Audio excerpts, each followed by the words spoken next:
had a thorough and constructive discussion of the next steps to be taken to move the Syrian Israeli track into a new and more intensive phase.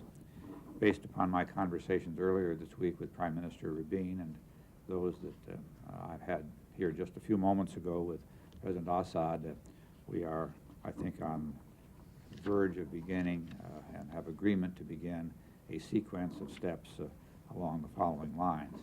First, the Syrian Chief of Staff, Shahabi, and the Israeli Chief of Staff, Shahak, will come to Washington for discussions under U.S. auspices on the security arrangements to be covered by the Israeli-Syrian peace agreement when and if it's completed.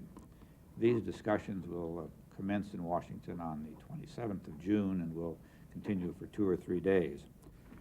After the initial meeting of the Chiefs of Staff starting on the 27th of June, we anticipate about a 2-week interval to allow both sides to review the results of those discussions and to digest the results. During this interval of 2 weeks, I plan to send Dennis Ross back to the region so he can discuss next steps with President Assad and Prime Minister Rabin. After this 2-week interval, the Israeli and Syrian military officials below the Chief of Staff level will reconvene in Washington under our auspices, pardon me, as part of the ambassadorial channel to continue discussions in that channel.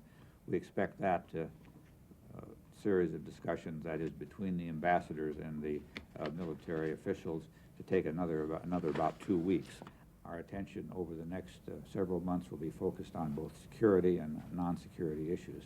Everyone knows that there are gaps between the parties, that there are very serious issues to be faced, and I think they approach it understanding the need for creativity if the gaps are to be narrowed and closed. We discussed the need for public diplomacy. We compared notes about the number of things that have been done in Israel and the number of things that have been done here. He feels he's taken a number of important steps to try to educate the people of Syria on the important issues facing the parties. So there was an exchange of views about that, and I think an understanding on both sides that both of the countries have to do a good deal to achieve an understanding within their countries of the issues involved here and the results that might be achieved. Your background, you're in about 5 minutes, and